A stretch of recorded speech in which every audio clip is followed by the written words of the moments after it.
I know that I want at least a bachelor's. If all goes well with the rest of this year and then the 2 years at Castleton, I plan on going for my master's. Mm-hmm. I'm gonna hold off on that until we get to that point. Mm-hmm. But I do know for sure that I want at least a bachelor's, and I am prepared to go the lengths that I need to get there. And what is that what career is that master's degree preparing you for? Master's degree would just open higher positions for me immediately in that field than a bachelor's degree would. Bachelor's degree is like the bare minimum that I need to get entry level positions into the field that I want to be in. Mm-hmm. Master's will get me a little bit higher up than that, Yeah, but not by much. What kind of work do you see yourself doing in the field?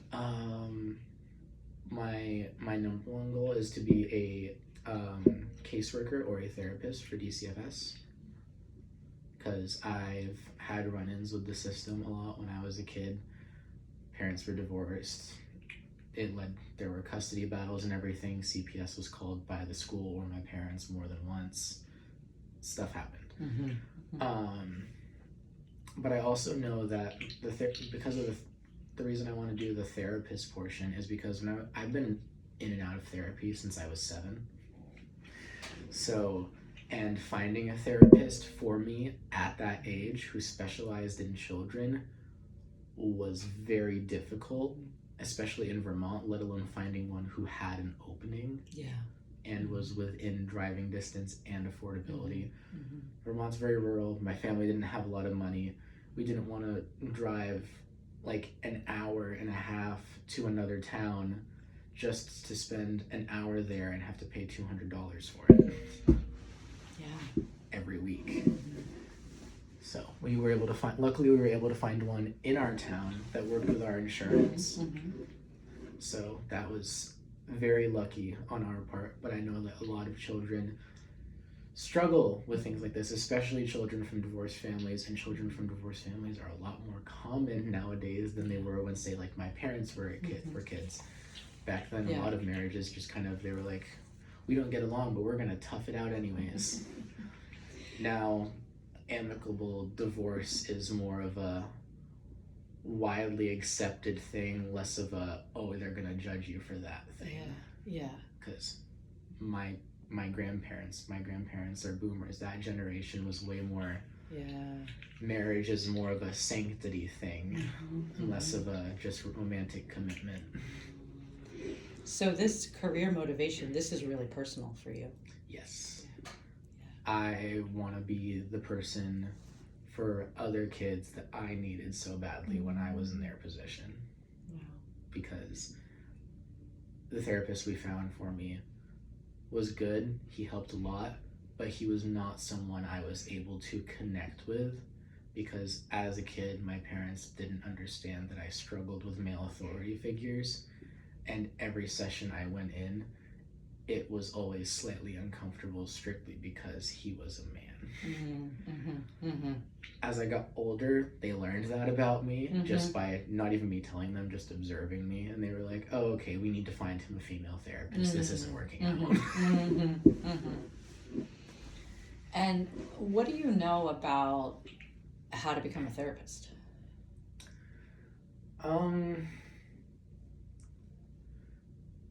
Well, that's kind of a loaded question.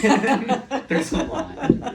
Okay. There's the educational bit, because like a lot of times you're not going to be able to get a therapist position if you don't have some form of college experience. It's just typically not possible. Especially working for a government program like DCFS. But a lot of it, I've been told like 70, 75 to even 80% of it is your own personal communication skills. You need to be able to, I don't want to say manipulate the conversation, but you need to be able to guide the person you're talking to into finding their own solutions that will actually help them, instead of just telling them what to do. Because if you just tell them what to do, they're not experiencing any personal growth, and they're just taking directions. Well, that's really insightful. But you also want to you also have to be someone who's not closed off yourself. You have to be willing to also be open with your patients, because you have to build that trust with them. And if you're closed off and don't share anything about yourself, that trust is very, very one-sided, and it is not a healthy expectation for constructive therapy. Yeah. How do you get those skills? Just a lot of personal effort. Practice. Yeah, I'd say if you're one of those people who is able to talk to your friends and is able to not only just comfort them, but offer them advice, and you're one of those people who's able to open up to your friends very easily, that is a very good starting point for having the skills you need to be a therapist, because healthy communication is always important in just every walk of life, but it's 10 times more important in therapy, because a lot of times you're going to be dealing with people who have severe trauma, PTSD, severe depression, social anxiety, maybe even just regular anxiety. You're going to want to make them feel as comfortable in your space as they possibly can be, because if they're not going to open up, and you're not going to get anywhere. Yeah. And are those skills you practice now in your relationships, in your friendships? I try.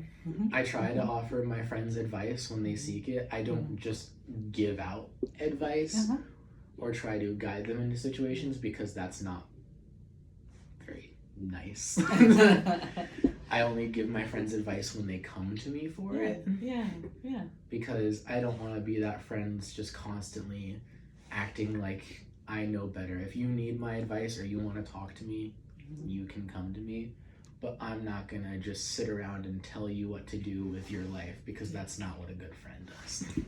So it sounds to me like you're already practicing these skills. Yes, have been for a while.